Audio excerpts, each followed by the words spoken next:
I watched my daughter look me in the eyes and tell the judge I never loved her. 3 months later, a DNA test proved I'd been raising another man's child. But the real shock came when we found out which man.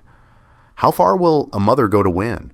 And how much will a daughter sacrifice before she realizes she's destroying the wrong parent? But I'm getting ahead of myself. Let me take you back to where it started. Back to when I still believed in the life we'd built.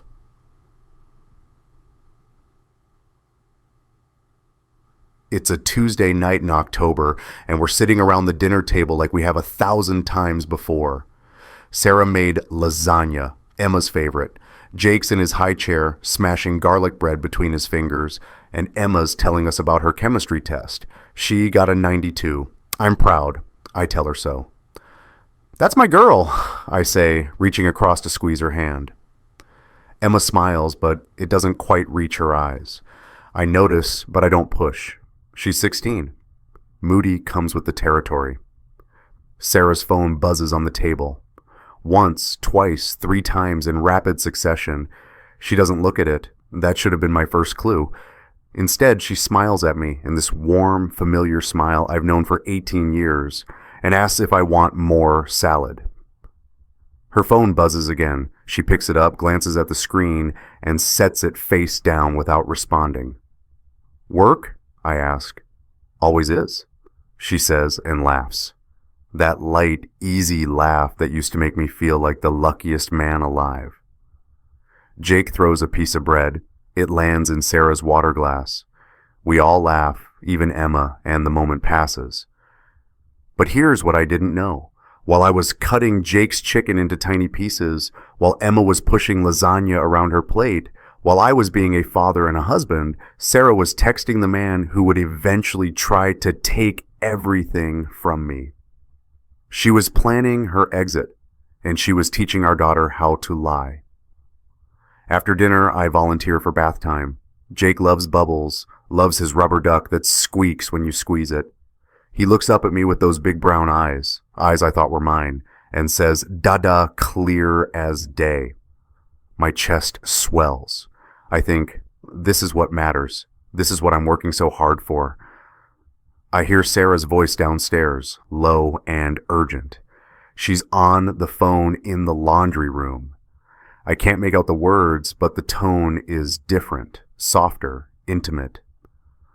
Probably her sister, I tell myself, toweling Jake off. Later, after Jake's asleep, I find Sarah sitting at the kitchen table with a glass of wine. She's staring at her phone, smiling at something on the screen. "Everything okay?" I ask. She jumps, locks her phone so fast she nearly drops it.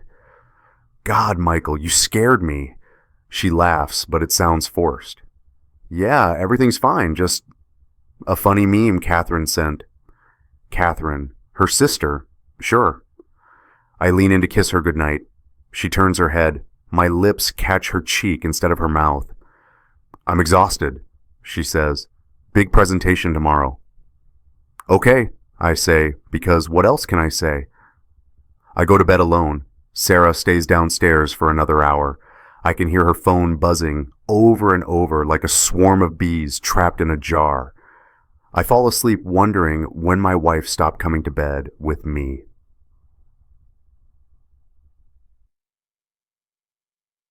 The divorce papers arrive at my office on a Thursday, not at home, not in private. At work during a budget meeting delivered by a process server who walks into the conference room and says my full name like he's reading an obituary. "Michael James Thompson?" "Yes." "You've been served." He hands me a manila envelope. Everyone's staring.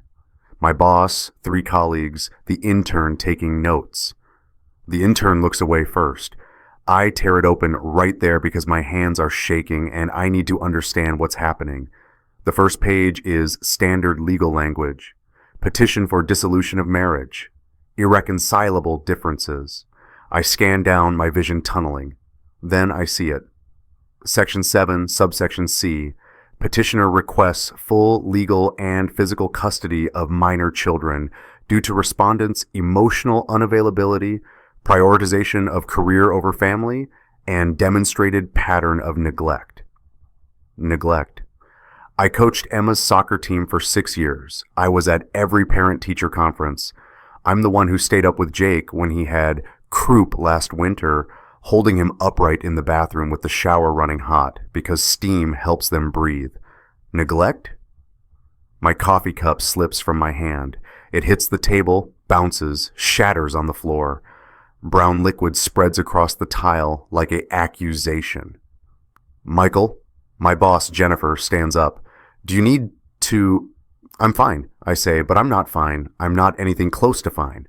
I gather the papers. There are 37 pages. I know because I count them later, alone in my car, hands still shaking. Page 12 lists Sarah's requests. The house, both cars, my retirement account, full custody, and child support calculated at 42% of my gross income. Page 18 has a declaration from Sarah. I read it 3 times because surely I'm misunderstanding. Throughout our marriage, Michael has been physically present but emotionally absent. He frequently missed family dinners due to work obligations. He has failed to attend important school events. Emma has expressed to me on multiple occasions that she feels her father does not prioritize their relationship. Jake, at 2 years old, is already showing signs of attachment issues due to Michael's inconsistent presence. Attachment issues. Jake calls me Dada. He reaches for me every morning when I get him out of his crib. My phone rings. Sarah. I answer because I need to hear her explain this. I need to hear her tell me this is a mistake. I'm sorry you had to find out this way, she says. Not, I'm sorry you had to find out this way. As if the method of delivery is the problem, not the fact that she's trying to erase our family. Sarah, what the hell is this? I can't do this anymore, Michael. I've tried. God knows I've tried. But you're never here. Even when you're here, you're not really here. That's not true. Emma agrees with me. The words hit like a fist to the gut. What did you say? Emma sees it too. You're going to have to accept that your relationship with your daughter isn't what you think it is. Let me talk to her. She's at my mother's, and Michael. My lawyer said I shouldn't be talking to you directly. Everything needs to go through the attorneys now. She hangs up. I sit in my car in the office parking lot for 2 hours. I read every page, every word, every accusation. At the bottom of page 37, there's a signature line for Sarah's attorney, Andrew Pierce, Eskier Pierce, and Associates Family Law. The name means nothing to me then. I don't know that Andrew Pierce will become the villain of this story, that he'll stand in a courtroom and lie with the confidence of a man who believes he's untouchable, that he'll look my daughter in the eyes and coach her to destroy me. All I know is that the woman I've loved since we were 22 years old just declared war, and apparently she's convinced our daughter to fight on her side.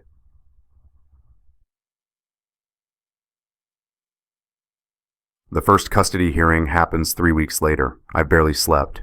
I've talked to a lawyer, Daniel Brooks, a guy my brother-in-law recommended.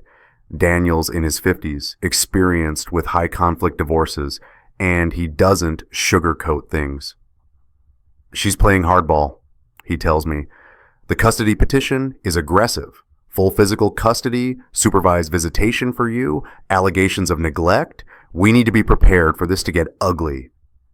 Emma wouldn't lie about me. She wouldn't do that. Daniel looks at me with something like pity. Michael, kids get caught in the middle.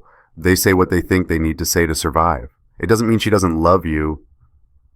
But I don't believe him. Emma's my daughter. We've had 16 years together. She's smart, she's kind, she's honest. She wouldn't do this to me. The courtroom is smaller than I expected. Fluorescent lights that buzz faintly. Blue carpet worn thin by decades of families tearing each other apart. Judge Harrison sits behind the bench, 60-something, reading glasses perched on her nose. Sarah sits at the opposite table with Andrew Pierce. I've seen his photo on the legal documents, but seeing him in person is different. He's younger than I expected, maybe 45, tall, expensive suit, the kind of confidence that comes from winning. He leans close to Sarah, whispers something. She nods. They look comfortable together.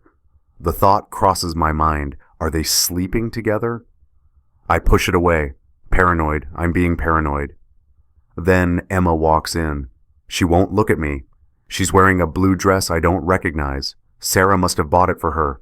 Her hair is pulled back in a ponytail. She looks younger than 16. She looks terrified. Emma. I whisper. She doesn't turn around. The bailiff swears her in. Emma puts her hand on the Bible, her grandmother's Bible, the one we gave her for her confirmation, and promises to tell the truth, the whole truth, and nothing but the truth. She sits in the witness box. Andrew Pierce stands up. Emma, I know this is difficult, he says, voice gentle, practiced, but I need you to tell Judge Harrison about your relationship with your father. Emma's hands are folded in her lap. She's holding a piece of paper. Notes. She brought notes. My dad. She pauses, swallows. My dad works a lot. Can you give us specific examples? Emma looks down at her notes. When she speaks again, her voice is stronger, rehearsed. He missed my 16th birthday dinner because he had a conference call. He missed my school recital last spring. I had a solo. He promised he'd be there, but he didn't show up. He said work was too busy. That's not what happened. I was at her recital. I took a video. It's on my phone. I start to stand up. Daniel puts his hand on my arm. Not yet, he whispers. Andrew continues. How does that make you feel when your father misses important events? Sad. Emma's voice cracks. Like I'm not important to him. Like work matters more than I do. Emma, has your mother ever missed your important events? No, she's always there. Thank you, Emma. Can you tell Judge Harrison about your younger brother, Jake? What about him? Does your father spend time with Jake? Emma hesitates. This is the first moment she looks uncertain. He tries, but he's always on his phone, even during dinner. Mom's the one who does bedtime. Mom's the one who takes him to the park. Every word is a knife. Emma, if you had to choose which parent to live with, who would you choose? My mom. Why? Because she's there. Because she actually cares. The judge writes something down. I watch her pen move across the paper, each stroke sealing my fate. Andrew sits down. Daniel stands up for cross-examination. Emma, you said your father missed your birthday dinner. What day was your birthday? April 17th. And your father had a conference call that night? Yes. Daniel pulls out his phone. Your Honor, may I approach? The judge nods. Daniel shows her something on his screen, then turns to Emma. Is this you and your father at Romano's restaurant on April 17th at 7 p.m.? Emma's face pales. That was lunch, not dinner. The timestamp says 7:14 p.m., and you're both holding dessert menus. Emma, is it possible you're confused about which events your father missed? I don't know, maybe, but he missed other things. The recital you mentioned, the one where you had a solo, that was last March? Yes. Daniel hands the judge his phone again. This is a video timestamped March 23rd, 7 p.m., showing Emma Thompson performing a violin solo. If you listen carefully, you can hear a man's voice saying, "That's my girl," at the end. Emma, is that your father's voice? Emma looks at Sarah, actually turns in her seat and looks directly at her mother. Sarah's face is stone. Emma turns back to Daniel. Maybe he was there. I don't remember. You don't remember? I remember feeling alone. I remember feeling like he wasn't there, even if he was. And there it is. The truth wrapped in a lie, wrapped in manipulation. Daniel asks a few more questions, but the damage is done. Emma's testimony stands. A daughter who feels abandoned, a father who's absent even when he's present. The judge thanks Emma. She steps down from the witness box. As she walks past my table, she glances at me. Just for a second, her eyes are red. She's been crying. but I don't know if she's crying because she's lying or because she believes what she's saying. The hearing ends with temporary orders, shared custody for now, with a full trial scheduled in 3 months. Sarah gets primary physical custody. I get every other weekend and Wednesday dinners. I've gone from being a father every single day to being a visitor in my own children's lives. Outside the courthouse, I try to catch Emma. Emma, please, Dad, don't. She won't look at me. Just don't. I was at your recital. I have video. I can show you. Mom's waiting. She walks away. Sarah's standing by her car, watching. She puts her arm around Emma's shoulders, protective, triumphant. Andrew Pierce is with them. He says something to Emma. She nods. He hands her something, looks like his business card. Why would a divorce attorney give my daughter his business card? The question bothers me all the way home. I find the first piece of evidence by accident. It's 2 days after the hearing. I'm picking up Jake for my Wednesday visitation. Sarah's letting me use her car. Mine's in the shop. And I need to get the registration from the glove compartment because I got pulled over for a broken taillight. I open the glove box. Owner's manual, insurance card, a pack of gum, and a receipt. Thermal paper, faded. Riverside Inn, room service charge. Date, October 14th. Total $347.50. October 14th was a Tuesday. Sarah told me she was having dinner with a client. A late meeting about a new marketing campaign. I stare at the receipt. Room service, not a restaurant, a hotel room. My hands are shaking again. Jake's strapped into his car seat, playing with his toy truck. He's happy to see me. He doesn't know anything's wrong. Dada, look! Truck go fast! Yeah, buddy, real fast. I drive to Sarah's apartment. She moved out 3 weeks ago, took Emma with her. Jake's staying with her most nights now, too. I pull up in the driveway. Sarah comes out before I can even knock. You're early, she says. I hold up the receipt. What's this? She glances at it. Something flickers across her face. Panic, maybe, or annoyance. But it's gone so fast I almost miss it. That's from a client dinner. Sarah, this is a hotel, not a restaurant, room service. The client booked a conference room at the hotel. We ordered food to the room. It's easier than dealing with restaurant noise during presentations. $347 for room service? There were 4 of us. Michael, what is this? Are you going through my car looking for evidence now? I was getting the registration. This was just there. Well, congratulations. You found a business receipt. Do you want an award? She's doing it. The thing she does when she's caught. Deflecting, turning it around, making me feel crazy for asking reasonable questions. Who was the client? I'm not discussing my work with you. We're separated, Michael. My professional life is none of your business. If you're using the car for work trips, it kind of is my business.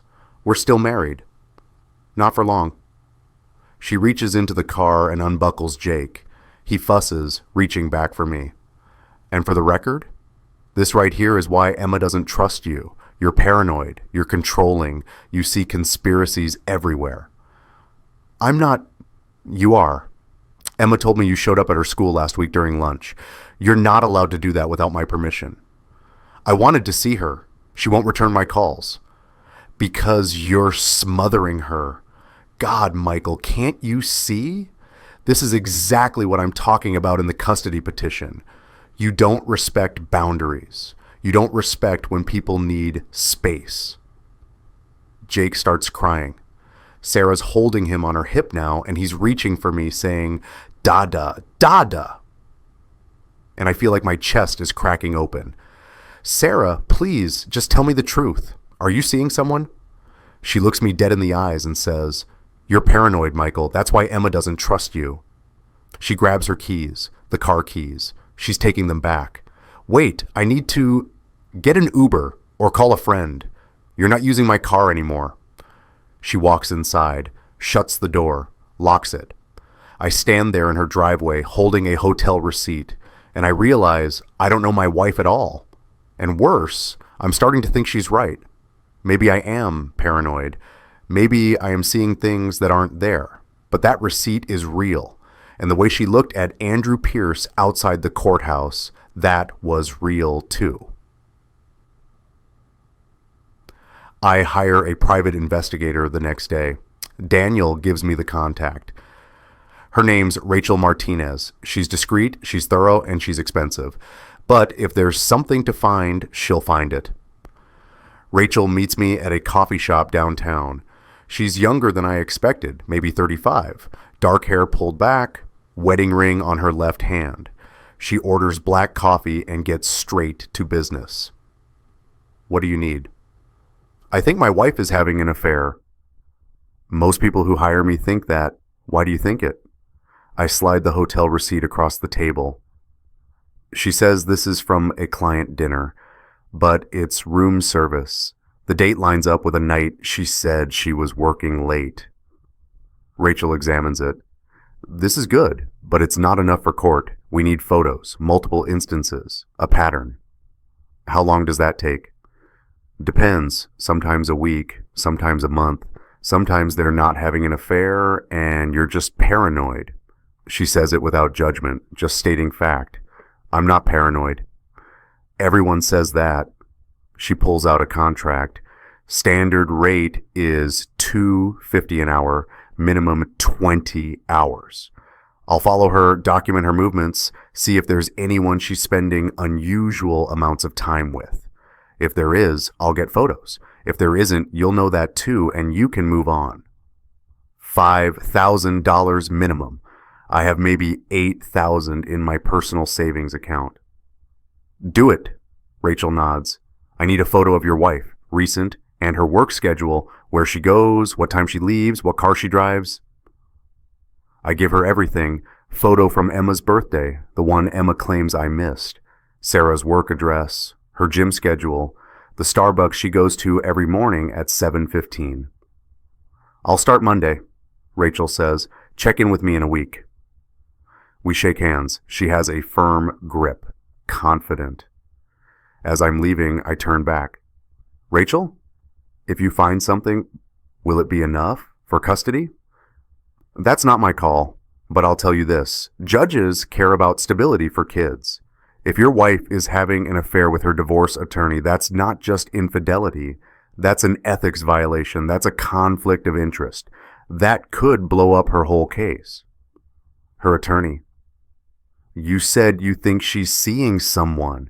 The way you described how they were acting outside the courthouse, the business card, the familiarity, my gut says start there. She leaves. I sit in my car for a long time staring at my phone. I open my photos, scroll back to April 17th. There I am with Emma at Romano's, both of us smiling, both holding dessert menus. Timestamp 7:14 p.m. She remembered it wrong, or someone made her remember it wrong. If you've ever been told you're imagining things when you know, deep down, something's wrong, you understand what I'm feeling right now. That sick certainty that you're not crazy, but proving it might cost you everything. 1 week later, Rachel calls. I've got something. Can you meet me? We meet at the same coffee shop. She slides a manila envelope across the table. It's thick, heavy. How bad? I ask. Bad. I open it. Photos, 47 of them. Rachel tells me later she counted. The first photo, Sarah and Andrew Pierce having lunch at a restaurant downtown, October 21st. Their hands are touching across the table. Second photo, same restaurant, same day, different angle. He's laughing at something she said. They look comfortable, intimate. Third photo, October 25th. Sarah and Andrew in the parking garage at his office building. They're standing close, too close. His hand is on her lower back. I flip faster. October 27th, they're kissing. Parked car, mostly hidden by a concrete pillar, but Rachel got the shot, clear as day. November 2nd, entering the Riverside Inn together. Timestamp 3:17 p.m., the same hotel from the receipt. November 2nd, leaving the hotel together. Timestamp 6:43 p.m., 3.5 hours. Sarah told me she was at a work conference that day. I keep flipping. November 9th. Sarah at a different coffee shop with a different man. I don't recognize him. They're holding hands. Who's that? No idea, Rachel says, but she met him twice that week, same coffee shop both times. Lasted about an hour each time. No kissing, but definitely intimate. November 15th. Sarah alone, sitting in her car, looking at her phone, smiling. Why'd you include this one? Because of what she's looking at. Rachel pulls out her tablet, shows me a zoomed-in version. Look at the reflection in her sunglasses. She's texting someone. The messages are too small to read, but the smile, that's not a work smile. That's someone in love. The photos keep coming. Andrew Pierce, 3 more times. The other man, twice more. One photo shows Sarah at her gym, coming out with a third man I don't recognize. He kisses her cheek. She laughs. Jesus Christ, I whisper. I'm sorry, Rachel says, and she sounds like she means it. There's more. More? She pulls out another envelope. This one's smaller. I couldn't get close enough to hear conversations, but I did get license plates. I ran them. The guy from the coffee shop, his name is Marcus Webb. He's a real estate developer, married, 3 kids. The guy from the gym, that's Tyler Chen. Wait. I hold up my hand. I need a minute. Rachel waits. I'm trying to process. It's not just Andrew Pierce. It's multiple men. This isn't a love affair gone wrong. I don't even know what this is. How long? I ask. How long has this been going on?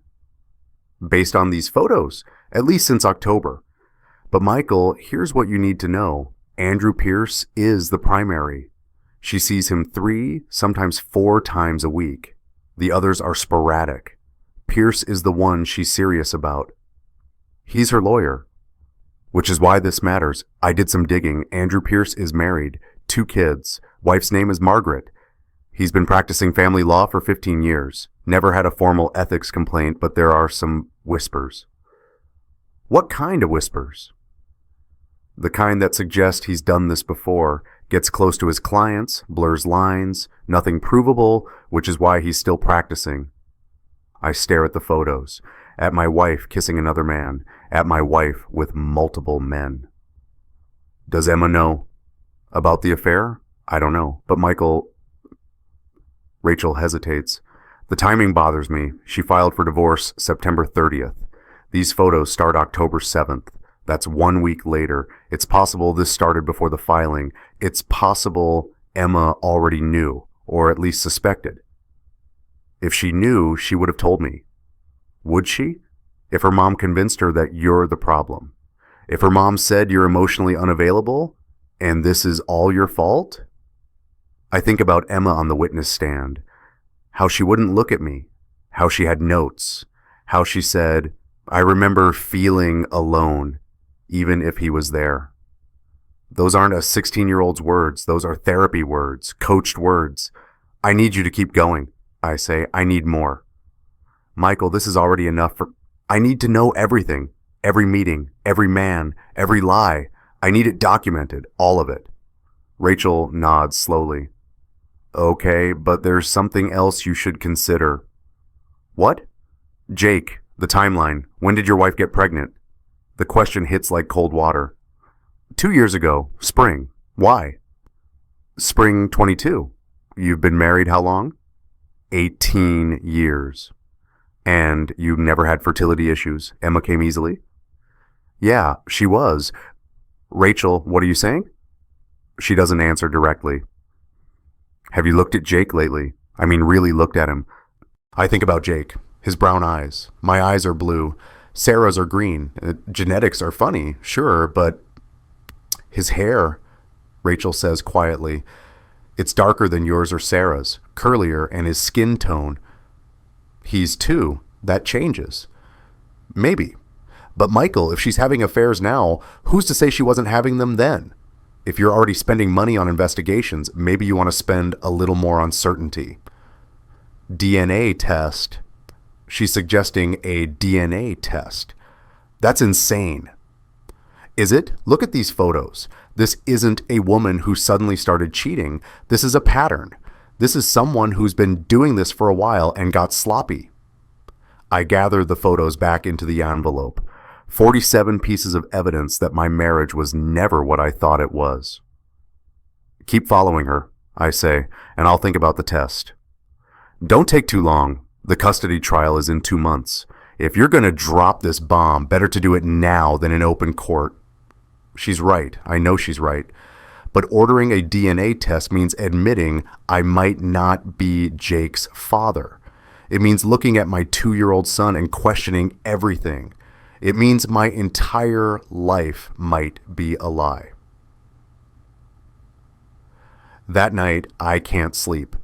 I spread the photos across my kitchen table, organize them chronologically. October 7th through November 15th, 5 weeks of documented betrayal. I pick up the photo of Sarah and Andrew kissing. Study it. Try to see what she sees in him. He's handsome, I guess. Successful. But that's not enough to blow up a family, is it? That's not enough to convince your daughter to lie under oath. Unless. I grab my laptop, search Andrew Pierce, attorney. His firm's website comes up. Professional photo, practice smile, areas of practice, divorce, custody disputes, spousal support. Below that, testimonials. Andrew Pierce fought for me when my ex tried to take my children. He's aggressive, he's strategic, and he wins. Jennifer M.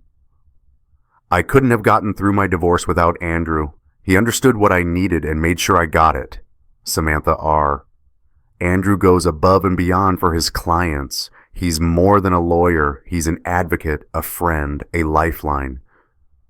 Rebecca T. Aggressive, strategic, wins, above and beyond, more than a lawyer.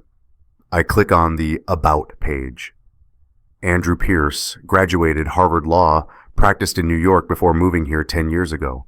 Married to Margaret Pierce, father of 2, a family man, representing my wife in her divorce, sleeping with my wife while advising her on how to take my kids. My phone buzzes, text from Emma, Dad, can we talk? My heart leaps. Finally, she's reaching out. I call immediately.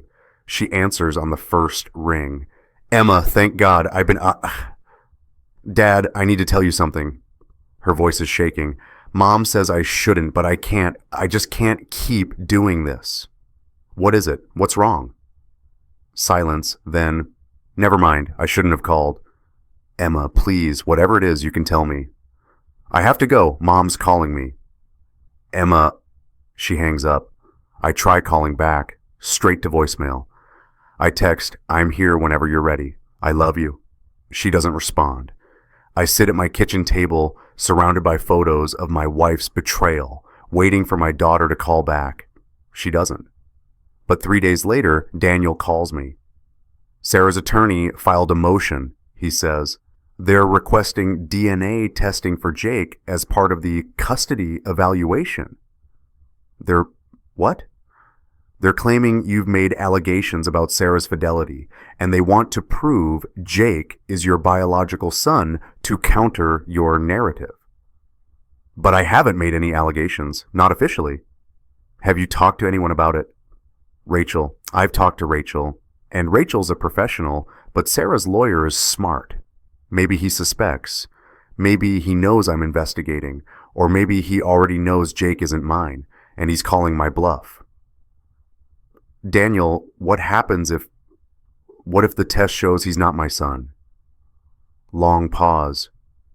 Then we have a very different case. And Michael, that would destroy Sarah's custody argument.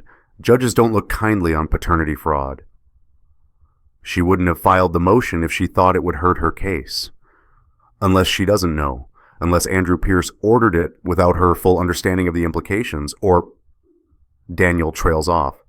Or what? Or Pierce thinks Jake is his, and he's trying to prove you're not the father so he can claim paternity himself. Step in as the biological father. Strengthen Sarah's custody case by showing she has a stable partner. My stomach turns. That's insane. Welcome to family law. I've seen worse.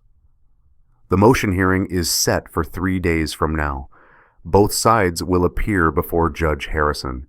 She'll decide whether to order the test. I have 72 hours to prepare for the possibility that Jake, the little boy who calls me Dada, who reaches for me every morning, who loves when I make truck noises during bath time, isn't mine. 72 hours to prepare for the possibility that Andrew Pierce has been sleeping with my wife, representing her in court, coaching my daughter to testify against me, and raising his own son in my family. And if that's true, then this isn't just a divorce. This is war. The motion hearing happens on a Monday morning. The courtroom feels smaller this time, the walls pressing in. Judge Harrison reviews the motion. Mr. Pierce, you're requesting DNA testing for the minor child, Jake Thompson. On what grounds? Andrew stands. He's wearing a different suit, navy this time, probably costs more than my monthly mortgage payment. Your Honor, Mr. Thompson has made various allegations suggesting my client has been unfaithful. We believe these allegations are baseless and meant to damage Mrs. Thompson's character. A DNA test will definitively prove Mr. Thompson is Jake's father and put these malicious claims to rest. Mr. Brooks? Daniel stands. Your Honor, my client has made no formal allegations. However, if opposing counsel wishes to open this door, we won't object. Let the science speak. I can feel Sarah staring at me from across the room. I don't look at her. I keep my eyes on the judge. Motion granted, Judge Harrison says. Both parties will submit to DNA testing within 14 days. Results will be sealed and reviewed by the court before being released to either party. Next item. Just like that, it's done. In the hallway afterward, Daniel pulls me aside. Are you ready for this? Does it matter? It matters. If Jake's not yours, your whole strategy changes. We go from defending against custody accusations to exposing fraud. But Michael, you need to prepare yourself. You might lose Jake. Not legally maybe, but emotionally. If he's not yours, he's my son. Biology doesn't change that. Daniel nods. Good, remember that. Whatever happens. I'm walking to my car when I hear footsteps behind me. I turn. Rachel. I was in the gallery, she says. I heard. You didn't have to come. I wanted to give you these. She hands me another envelope, thinner this time. Took these over the weekend. Thought you should see them before the test results come back. I open it right there in the parking lot. 5 photos, all from Saturday. Sarah and Andrew at a park. They're sitting on a bench.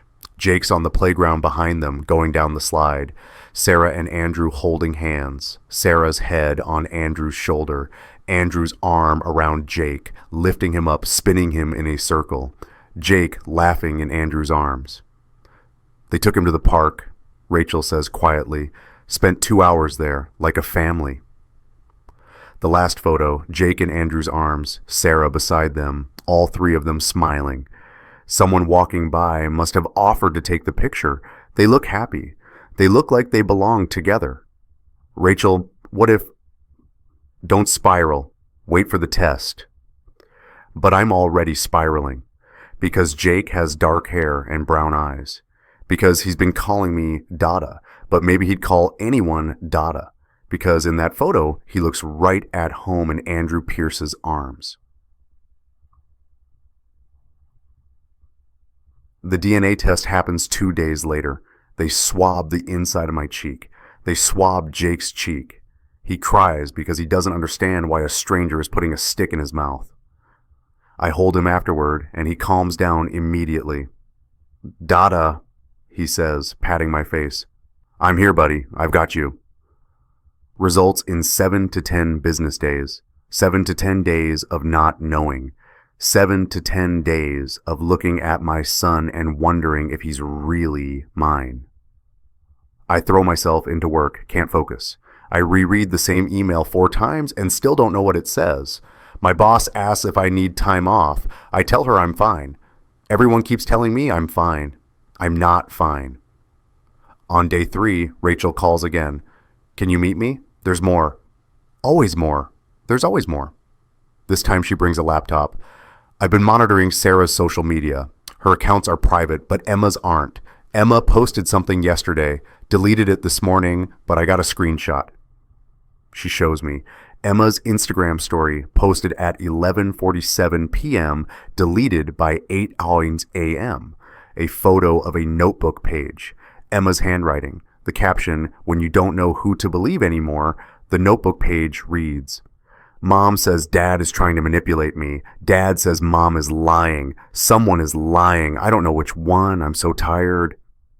She's starting to doubt, Rachel says. Whatever Sarah's been telling her, it's not sitting right anymore. Can I use this in court? It's a screenshot from a public post, so yes, but Michael, this is your daughter crying for help. Maybe instead of thinking about court, you think about reaching her. I've tried. She won't talk to me. Try harder. That night, I don't call. I don't text. I do something I probably shouldn't do, something that crosses a line, but I'm desperate. I drive to Sarah's apartment complex, park down the street. Wait. At 9:37 p.m., Emma comes out. She's wearing her soccer jacket, carrying her gym bag. She walks to the bus stop. I follow her. Not in my car. I get out and walk. Stay far enough back that she won't notice. She doesn't take the bus. She walks 3 blocks to a 7-Eleven, buys a Slurpee, sits on the curb outside. She's just sitting there, drinking a Slurpee, staring at her phone. I approach slowly. Emma? She jumps, looks up. For a second, I see relief on her face. Then it's gone, replaced by guardedness. Dad, what are you doing here? I could ask you the same thing. It's almost 10 on a school night. I needed air. Can I sit? She shrugs. I take that as permission. We sit in silence for a minute. She sips her Slurpee. Cherry flavor, her favorite since she was 8. I saw your post, I say. The one you deleted. She stiffens. You're following my Instagram? Rachel saw it. She showed me. You have someone spying on me. Not on you, on your mom. But Emma, that post. You said you're tired. You said you don't know who to believe. She's quiet for a long time. Then, do you think I'm a liar? What? In court, when I said those things, do you think I'm a liar? I think you're confused. I think someone has been feeding you information and you're trying to make sense of it. Mom says you're going to try to turn me against her. Emma, I'm not trying to turn you against anyone. I'm trying to figure out what's true. She looks at me then, really looks at me. Her eyes are red. She's been crying. Dad, I don't remember things the way I said them in court.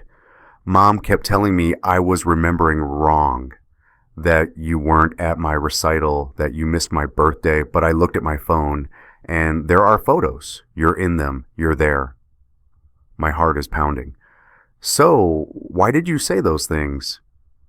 Because Mom said if I didn't help her, you'd take everything, the house, the money, Jake. She said we'd have nothing. She said you were doing this to punish her. Emma, that's not... I know. Her voice cracks. I know, okay? I know now. But I didn't know then. And now I've already said it. I already lied under oath. I'm probably going to jail. You're not going to jail. Mom's lawyer says if I change my testimony, they'll charge me with perjury. Andrew Pierce, of course. Andrew Pierce is not your lawyer. He can't give you legal advice. And Emma, you're 16. You're a minor. You were coached. No judge is going to charge you with perjury. But I lied. Because you were scared. Because your mom manipulated you. That's not the same thing. She's crying now, real tears streaming down her face. I'm so sorry, Dad. I'm so sorry. I didn't want to hurt you. I wanted Mom to stop being so sad all the time. She said, you made her sad. She said, if I helped her, we could all be happy again. I pull her into a hug. She resists for half a second, then collapses against me. It's okay, I say, even though it's not okay. Even though I'm furious at Sarah for doing this to our daughter. It's okay, Emma. We'll figure this out. What if the DNA test... She pulls back. Dad, what if Jake's not yours? So she knows. Of course she knows. Then we deal with it. Mom's been seeing someone, her lawyer. I think maybe Jake is his. How long have you known? Since summer. I saw them together. They didn't know I saw. Mom said he was helping her with legal stuff, but they were kissing. And then she filed for divorce and said you'd been neglecting us, and I didn't know what to believe. Emma, look at me. I wait until she does. Your mom is having an affair, maybe more than one. I have proof, photos, receipts, everything, and yes, there's a chance Jake isn't mine biologically. But here's what I need you to understand. None of this is your fault. You're not responsible for your mother's choices. You're not responsible for fixing this. But I lied in court, and you can tell the truth now. When the trial happens, you can take the stand and tell the truth, all of it. Mom will hate me. Maybe, but Emma, she's been using you. She's been putting you in the middle of an adult situation and asking you to choose sides. That's not fair. That's not love. That's manipulation. She wipes her eyes with her sleeve. What do? Come home with me, tonight, right now. I can't. Mom will call the police. Then tomorrow, come by after school. We'll talk to Daniel. We'll figure out the legal stuff. But Emma, you can't keep living in that apartment with your mom if she's going to keep manipulating you. She nods, doesn't commit, but doesn't refuse either. We sit on that curb for another 20 minutes. She finishes her Slurpee, tells me about school, about her chemistry test, about how she made varsity soccer but hasn't been going to practice because everything feels too hard right now. I missed 6 years of your soccer games, I tell her. Want to make it 6 more weeks? Because I'm showing up to every practice, every game, every team dinner, whether you want me there or not. She almost smiles. That's kind of stalkerish, Dad. I'll risk it. When I drop her off, insist on walking her to the door, Sarah opens it before Emma can use her key. Michael, what are you doing here? Talking to my daughter. Is that allowed?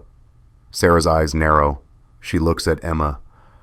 Did he say anything about the court case? No, Mom, we just talked. Because if he's trying to influence your testimony... Sarah, stop. I keep my voice level. Emma reached out to me. I'm not going to ignore my daughter. Your daughter who lied in court? Or your daughter who's now changing her story because you're bribing her? Emma flinches. Go inside, Emma, I say quietly. Dad. It's okay. Go. She goes.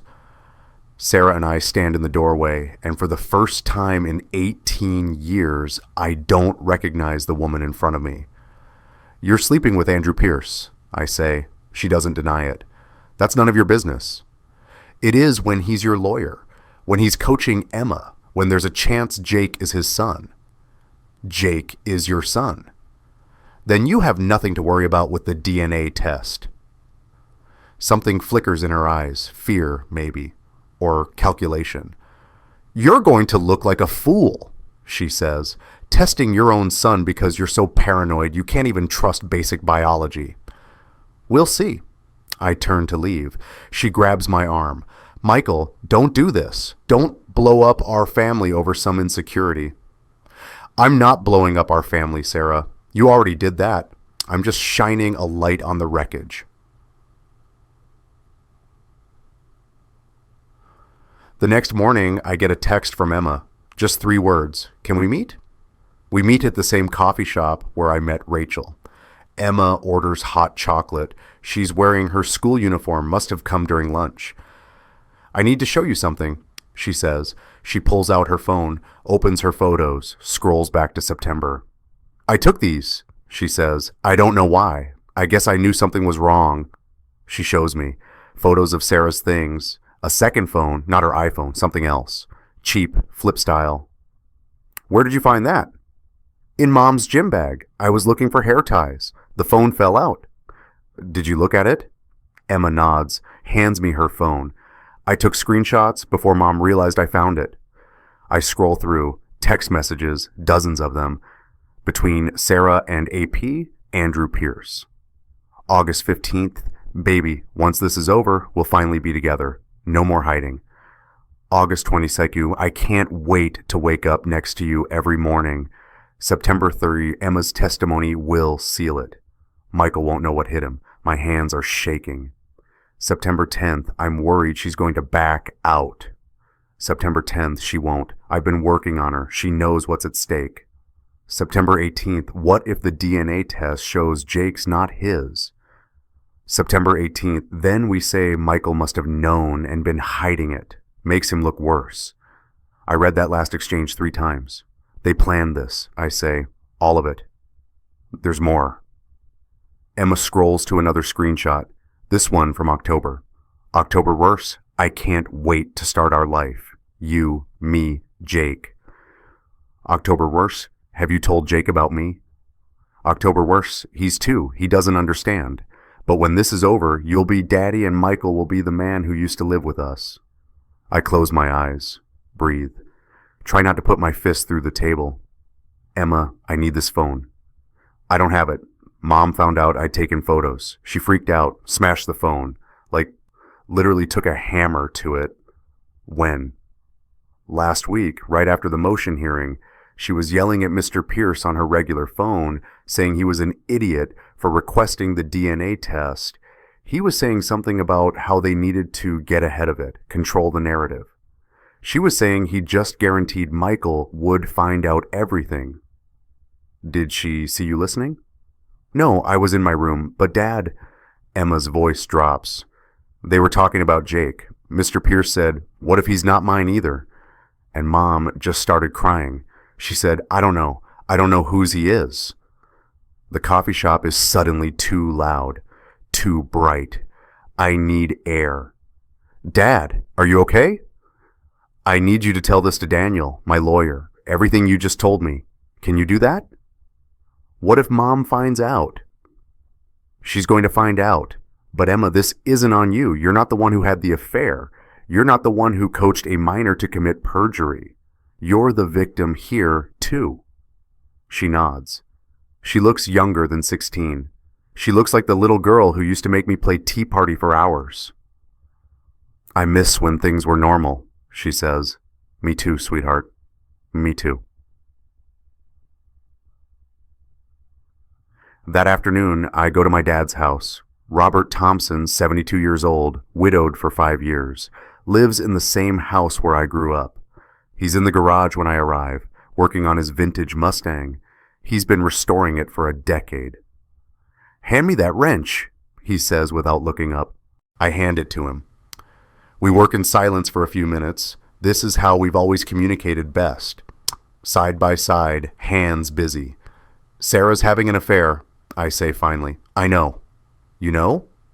I've known for a while. Wasn't my place to say anything. Dad, I'm probably not Jake's father. He sets down the wrench, wipes his hands on a rag, finally looks at me. Come inside. I'll make coffee. We sit at his kitchen table, the same table where I did homework as a kid, where Mom used to leave notes in my lunchbox, where Dad told me she was sick, that the cancer was terminal, that I needed to be strong. He pours 2 cups of coffee, slides one across to me. Your mother left me when you were Emma's age, he says. What? No, she didn't. You were married until she died. We were married. Doesn't mean she didn't leave. She had an affair with her boss. Lasted about 6 months. She took your brother with her, moved into an apartment downtown. Told him I was dangerous, that I'd been abusive, that he wasn't safe with me. I'm staring at him. This can't be true. I would remember. You were at summer camp, he continues. We didn't want to ruin your summer. By the time you came back, she'd moved out. We told you it was a trial separation, that she needed space. What did you do?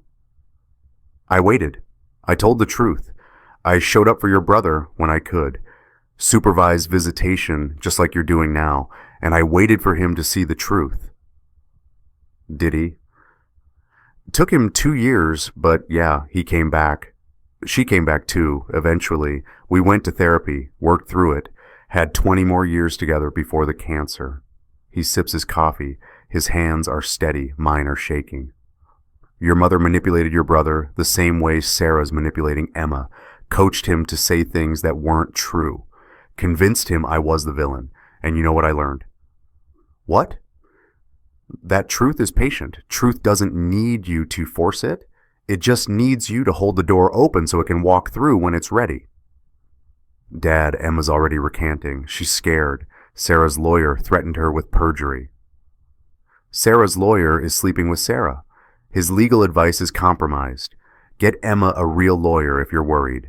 But Michael, here's what matters. That girl loves you. She's confused and scared, but she loves you. Don't make her choose. Don't make her feel guilty. Just be there. Be consistent. Be honest.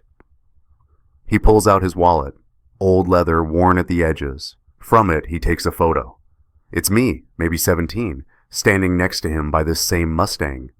You came back, he says. Took you 2 years of your mother telling you I was the reason our family fell apart, but you came back because we don't leave family, ever. Those words settle in my chest. We don't leave family, ever. What if the DNA test proves Jake's not mine? Then you love him anyway. Biology is just science. Family is what you build. Sarah wants to take him away, give him to Andrew Pierce, make Pierce his legal father. Let her try. You've been Jake's father for 2 years. You're on the birth certificate. You've fed him, changed him, stayed up nights with him. Some judge isn't going to erase that because of a DNA test. He's right. I know he's right, but the fear is still there. I'm scared, Dad. Of course you are. You're about to lose everything you thought was real. But Michael, you're not losing everything. You're shedding what was fake. There's a difference. We sit in silence. The clock on the wall ticks. Outside, a neighbor's dog barks. Stay for dinner, Dad says. I've got chicken in the slow cooker. I should stay. So I stay. We eat chicken and potatoes. We watch the news. We don't talk about Sarah or Andrew or the DNA test. For 2 hours, I'm just a son having dinner with his father. And when I leave, he walks me to my car, puts his hand on my shoulder. We don't leave family, he says again. You remember that. When the test results come in, when the trial happens, when everything gets worse before it gets better, you remember family is who stays. I hug him tight, the way I haven't since Mom died. Thanks, Dad. That's what fathers do. The DNA results arrive on a Thursday. Daniel calls me at work. Results are in. The court has them sealed. Judge Harrison wants both parties in chambers tomorrow morning at 9 to review them before they're officially entered into the record. Just tell me, you've seen them, right? Michael, I can't. They're sealed. Judge's orders. Daniel, tomorrow, 9 a.m. I'll see you there. He hangs up. I can't focus, can't think, can't breathe. I leave work early, drive aimlessly, end up at the park where Rachel photographed Sarah and Andrew with Jake. I sit on the same bench, watch kids on the playground, wonder if Jake will remember me in 5 years, 10 years, 20 years. Wonder if he'll ask Sarah about his real father and she'll tell him about Andrew Pierce, or about whoever else she was sleeping with. My phone buzzes. Text from Emma. I love you, Dad, no matter what the test says. I stare at that text for a long time. Then I type back, I love you too. See you tomorrow. Because tomorrow, in Judge Harrison's chambers, I'll find out if the last 2 years of my life have been a lie. Tomorrow, I'll find out if Jake's brown eyes and dark hair belong to Andrew Pierce. Tomorrow, I'll find out if the man who's been coaching my daughter to destroy me in court is also the man who fathered my son. Have you ever questioned everything you thought was true? Ever had that moment where reality just shifts? Where you realize the life you've been living was built on lies? Drop a comment if you've been there, because tomorrow I'm about to find out just how deep this goes.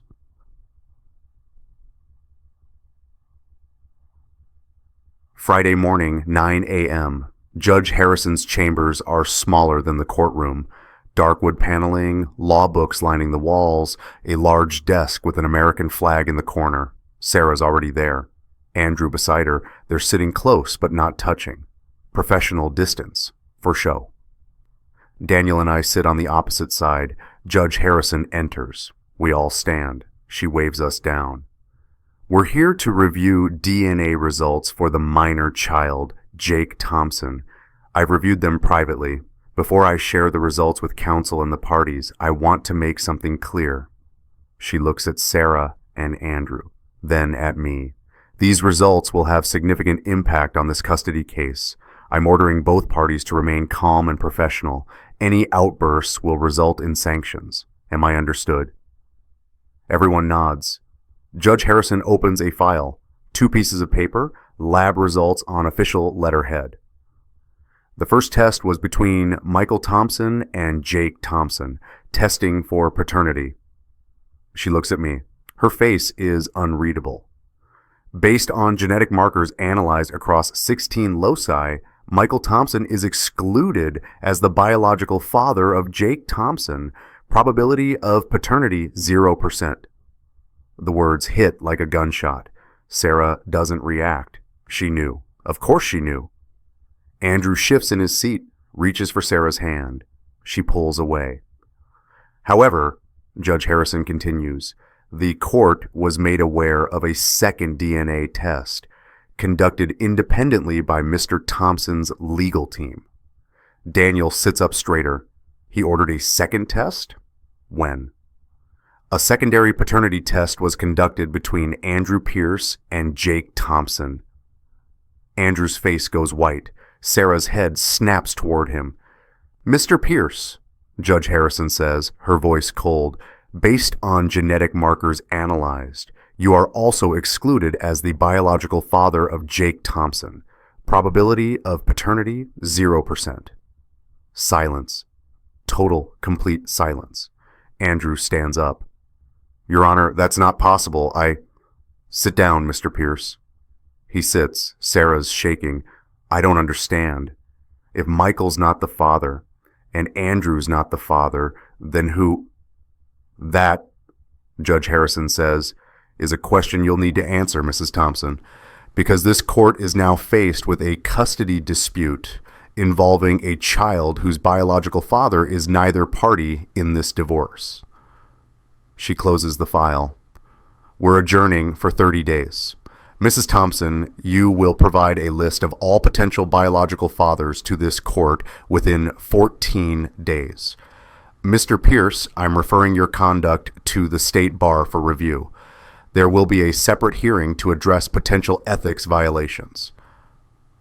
Your Honor, I can explain. I'm sure you can. You'll have that opportunity with the bar committee. She stands. This proceeding is adjourned. She leaves. For 10 seconds, nobody moves. Then Andrew turns to Sarah. His voice is shaking. You told me he was mine. I thought he was. You thought? Sarah, I've been representing you. I've been sleeping with you. I've been planning a life with you. And you thought. There were others. I didn't. Others? His voice rises. How many others? Sarah's crying now. I don't know. 3, maybe 4. Maybe 4. Andrew's on his feet now, pacing. Maybe 4 men who could be Jake's father. And you didn't think to mention this before I requested a DNA test? Before I put my entire career on the line?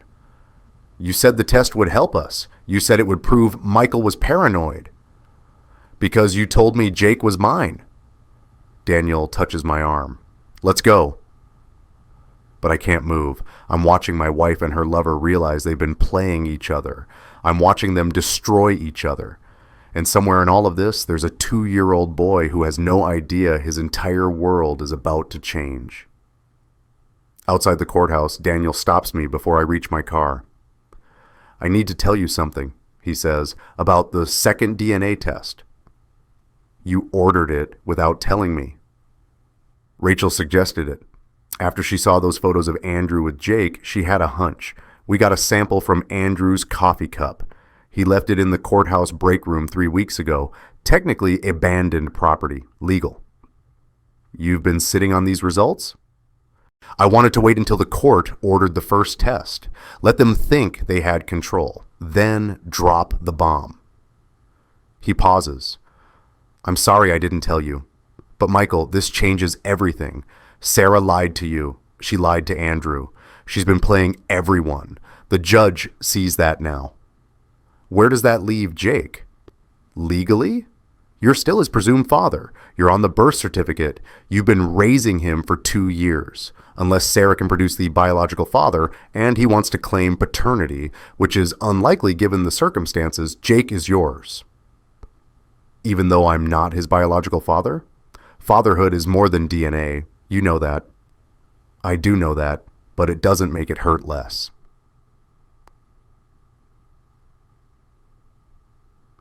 The emergency custody hearing is scheduled for the following week. In the meantime, the story breaks. Not publicly, not yet, but word spreads through legal circles. Rachel calls me Tuesday afternoon. Andrew Pierce's wife filed for divorce yesterday. She cited infidelity and fraud. Apparently, Andrew told her he was working late all those nights. How do you know this? I know people.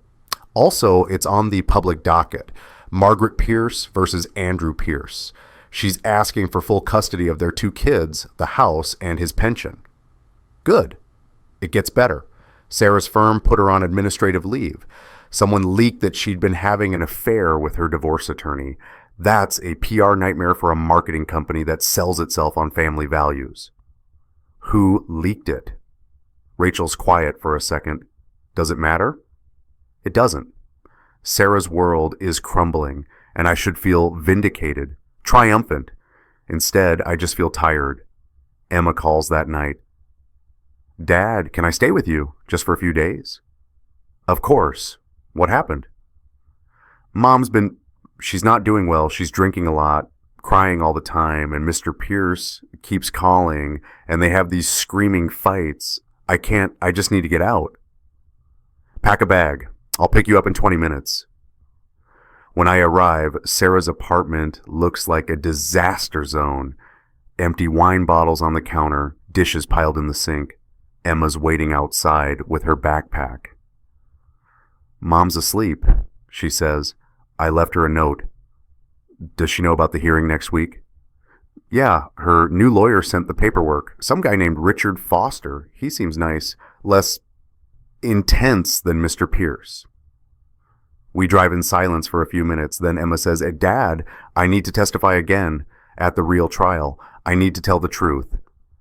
Emma, you don't have to. Yes, I do. I lied. I have to fix it. It's going to be hard. Your mom will be there. She'll hear everything. I know. Emma's voice is steady, determined. But Grandpa Robert called me yesterday.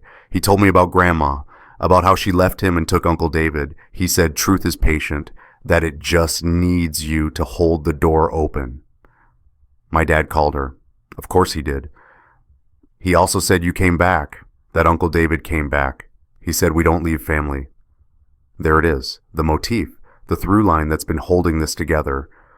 We don't, I say. We don't leave family, Emma. She reaches over and squeezes my hand.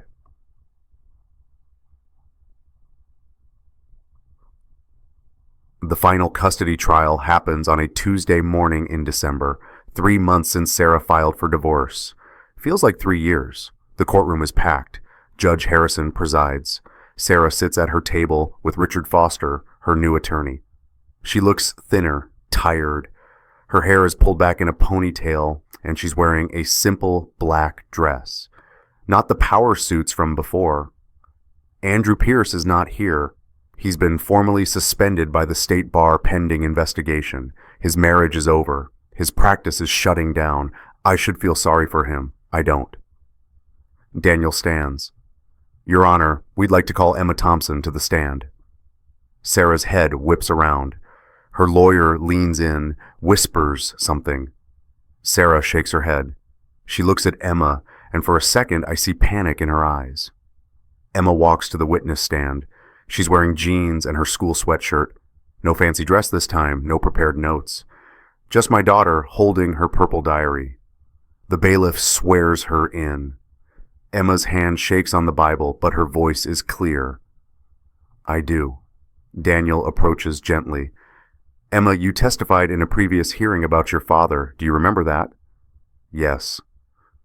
You said your father was emotionally unavailable, that he missed important events, that he prioritized work over family. Is that correct? That's what I said, yes. Is it true? Emma looks at Sarah, then at me, then down at her diary. No, it's not true. Murmurs in the courtroom. Judge Harrison bangs her gavel once. Quiet. Emma, Daniel continues, why did you say those things if they weren't true? Because my mom asked me to. Sarah stands. Your Honor, Mrs. Thompson, sit down. Your attorney will have a chance to cross-examine. Sarah sits. Her lawyer puts a hand on her arm, keeping her in place. Daniel hands Emma a tissue box. She's already crying, but she keeps talking. My mom told me that if I didn't help her in court, my dad would take everything. The house, the money, that we'd have nothing. She said Dad was doing this to punish her, that he was mean and controlling and I needed to help her stop him. Did you believe her? At first, yeah. I mean, she's my mom. Why would she lie? What changed? Emma opens her diary. The purple leather is worn now, edges frayed from being carried everywhere. I started writing things down, what Mom said versus what I actually remembered, and they didn't match. She finds a page, reads aloud, voice shaking. October 3rd. Mom says Dad never came to my recitals. She says he always chose work, but I looked at my photos. He's there, in every single one, front row. Sometimes he's the only parent there. She flips pages. October 17th. Mom says if I don't help her in court, Dad will take everything and we'll have nothing. I'm scared. I don't want to lose both parents. I don't know what to do. Please, God, help me. She's crying harder now. Judge Harrison leans forward. Emma, do you need a break? No, I need to finish. She flips to another entry. November 1st. I saw Mom kissing her lawyer today. She doesn't know I saw. She said he was just helping with the case, but they were kissing in our kitchen while I was supposed to be at school. I came home early because I forgot my soccer cleats. They didn't hear me. I went back outside and waited 20 minutes before I came in again, pretending I didn't see. Sarah's face is white. Emma flips to the final entry, the one from yesterday. December 9th. The truth is, I don't know who Jake's father is. The truth is, Mom lied to everyone. The truth is, Dad was always there. The truth is, I lied in court because I was scared. The truth is, I'm more scared now of what happens if I keep lying. The truth is, she looks up at me, tears streaming down her face. The truth is, we don't leave family. My grandpa taught me that. My dad lives it. And I forgot it for a while, but I remember now. The courtroom is silent. Daniel walks back to our table, sits down, doesn't ask another question because there's nothing left to ask. Sarah's lawyer stands for cross-examination. He's young, maybe 30, clearly uncomfortable. Emma, I only have one question. Is it possible your father showed you this diary? Told you what to write? No. Is it possible he's influencing you now? That you're recanting your testimony because he's pressuring you? Emma looks directly at Sarah. The only person who pressured me was my mother, and I'm done protecting her. The lawyer sits down. He has nothing else. Judge Harrison speaks. Emma, you may step down. I want to commend you for your bravery in telling the truth, even when it was difficult. Emma walks back to the gallery, but she doesn't sit on Sarah's side. She sits next to my father, who drove 3 hours to be here. He puts his arm around her shoulders. Daniel calls his next witness, Rachel Martinez. She presents the photos, all 47 of them. On a screen at the front of the courtroom, projected large enough that everyone can see. Sarah and Andrew holding hands. Sarah and Andrew kissing. Sarah with different men at different hotels. The timeline of betrayal laid out in high definition. Then Daniel presents the burner phone records. Rachel had pulled them through legal discovery before Sarah destroyed the phone. Text messages displayed on screen. Once Emma testifies, he won't have a leg to stand on. I've been working on her. She knows what's at stake. When this is over, you'll be daddy and Michael will be the man who used to live with us. Sarah's lawyer objects. Your Honor, these texts are taken out of context. Overruled. Continue, Mr. Brooks. Daniel presents the DNA results, both of them, reads them aloud like a coroner's report. Test 1, Michael Thompson and Jake Thompson, probability of paternity 0.00%. He pauses, lets it sink in. Test 2, Andrew Pierce and Jake Thompson, probability of paternity 0.00%. He turns to Sarah. Mrs. Thompson, you told Mr. Thompson he was Jake's father. You told Mr. Pierce he was Jake's father. Were you lying to both of them, or did you genuinely not know? Sarah's lawyer stands. Your Honor, my client doesn't have to answer that. Actually, she does. Mrs. Thompson, answer the question. Sarah's voice is barely a whisper. I didn't know. You didn't know who fathered your child. I thought it was Andrew. The timing was right. But it wasn't Andrew, so who else could it be? Silence. Mrs. Thompson, I'll ask again. Who else could be Jake's biological father? I don't know. You don't know, or you don't want to say, I don't know. Her voice cracks. She's crying now, full breakdown. I don't know who Jake's father is. There were others. I wasn't keeping track. I didn't think it mattered. The courtroom explodes, murmurs, gasps. Judge Harrison bangs her gavel 3 times. Order! I will have order! Sarah's sobbing into her hands. Her lawyer looks like he wants to disappear. Daniel sits down. No further questions, Your Honor. Judge Harrison calls a 15-minute recess. Everyone files out. I stay in my seat, unable to move. Emma comes over, sits next to me. Dad, you okay? I don't know. Jake's still your son. You know that, right? Biology doesn't matter. I know. But it does matter. Not because I love Jake less, but because Sarah let me raise another man's child without telling me. Because she was going to let Andrew Pierce think Jake was his. Because she manipulated everyone, including a 2-year-old boy who deserves better. When court reconvenes, Judge Harrison doesn't waste time. I've reviewed all evidence presented. I've heard testimony from the minor child, Emma Thompson, who has recanted her previous statements and explained the coercion under which those statements were made. I've seen photographic evidence of Mrs. Thompson's multiple extramarital affairs, including with her former attorney, Mr. Andrew Pierce. I've reviewed DNA evidence establishing that neither Mr. Thompson nor Mr. Pierce is the biological father of Jake Thompson, and that Mrs. Thompson can't or will not identify the biological father. She looks at Sarah, no sympathy in her eyes. Mrs. Thompson, your conduct throughout these proceedings has been reprehensible. You have lied under oath. You have coached a minor child to commit perjury. You have engaged in an inappropriate relationship with your attorney, compromising the integrity of this entire case. You have committed paternity fraud against both Mr. Thompson and Mr. Pierce. Sarah's head is down. She's not crying anymore, just staring at the table. Therefore, I am granting Mr. Thompson full legal and physical custody of Emma Thompson, effective immediately. Regarding Jake Thompson, I am maintaining Mr. Thompson as the legal father, as he is listed on the birth certificate and has been the only consistent parental figure in Jake's life since birth. Mrs. Thompson, you are granted supervised visitation only, pending completion of a psychological evaluation and parenting classes. She bangs her gavel. Furthermore, I am ordering Mrs. Thompson to pay Mr. Thompson's legal fees in full. The total is $43,000, due within 90 days. This court is adjourned. She stands. We all stand. It's over.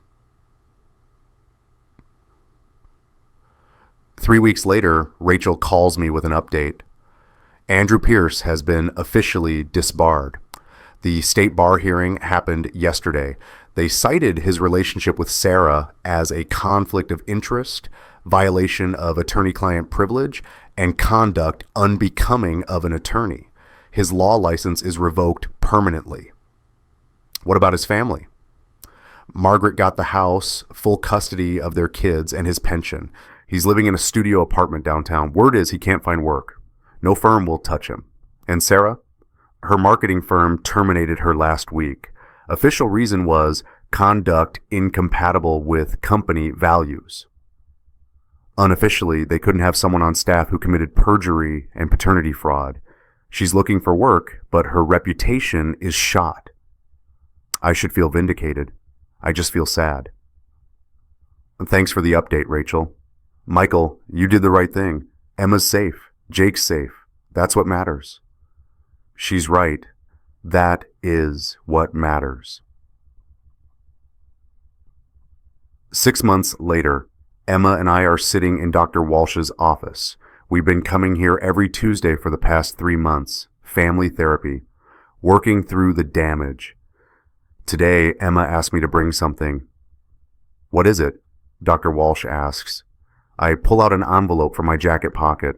Old paper, coffee-stained, folded into thirds. I wrote this the night after Emma first testified, I say. The night she told the judge I'd never loved her. I wrote it, but I never sent it. I carried it in my wallet for months. Couldn't bring myself to read it or throw it away. Emma's watching me. Her eyes are already watering. Can you read it? She asks. I unfold the letter, my handwriting cramped and shaky, blue ink smudged from tears. Dear Emma, I begin. My voice cracks. I clear my throat and continue. I don't know if you'll ever read this.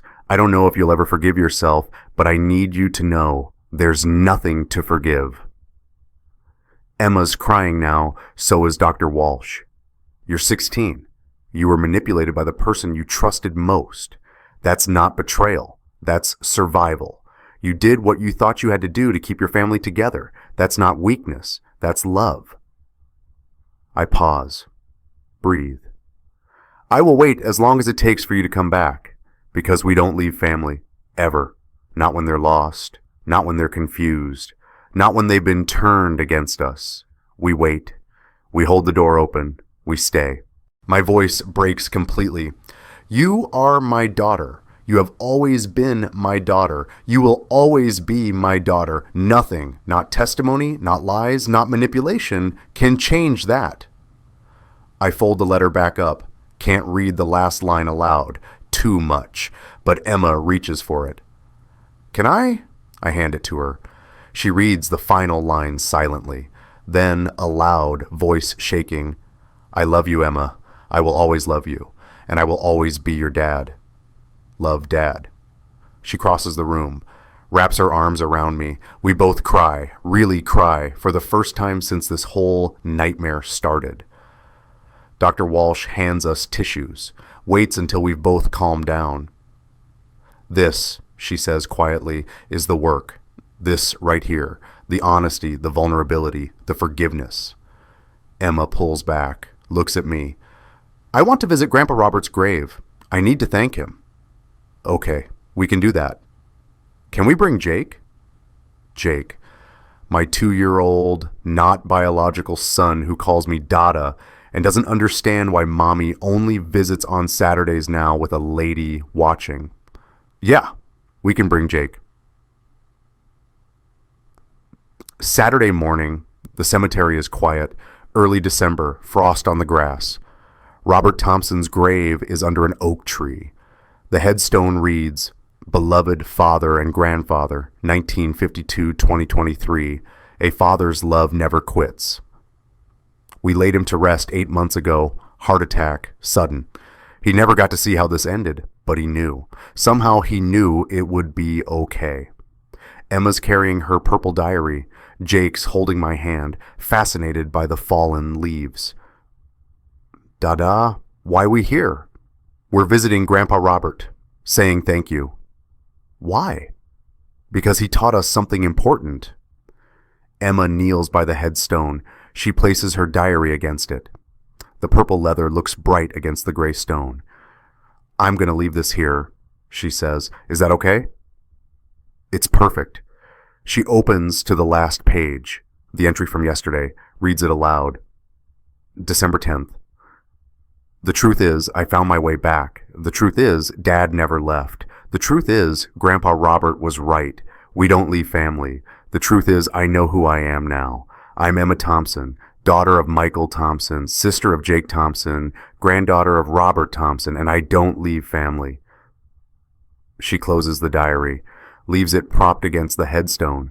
The wind picks up, pages flutter, the diary falls open to an earlier entry. October 3rd. Mom says Dad never wanted us. Then another gust. The pages flip forward, land on the final entry. The truth is, we don't leave family. Jake tugs my hand. Dada, I cold.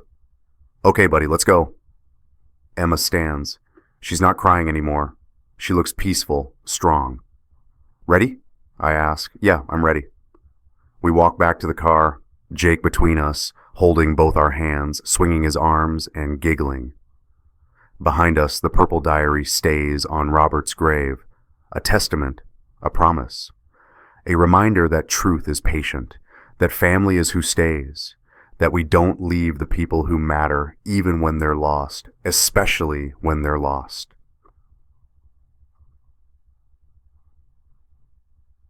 That night, I'm putting Jake to bed. He's in his pajamas, clutching his rubber duck, fighting sleep. Dada. Yeah, buddy. Sissy say you, my real Dada. My chest tightens. Sissy's right. Emma say Mom have other Dadas, but you, real one. I sit on the edge of his bed, brush his dark hair off his forehead. His brown eyes, someone else's eyes, look up at me with complete trust. Jake, you know what makes someone a real dad? What? It's not where you came from. It's who shows up, who stays, who loves you every single day. You love me more than anything in the world. Then you real Dada. He rolls over, hugs his duck, and falls asleep in 30 seconds. I sit there for a long time, watching him breathe, thinking about DNA tests and courtrooms and lies, thinking about Robert's words. Biology is just science. Family is what you build. My phone buzzes. Text from Emma. Thank you for not giving up on me. I type back, never. We don't leave family. She sends a heart emoji. Then Grandpa would be proud. He would be, he is, wherever he is. Because this, right here, right now, this is what he taught me. Family isn't who you're born to. It's who you choose, who you fight for, who you wait for, even when they're on the other side of a courtroom telling lies they don't believe.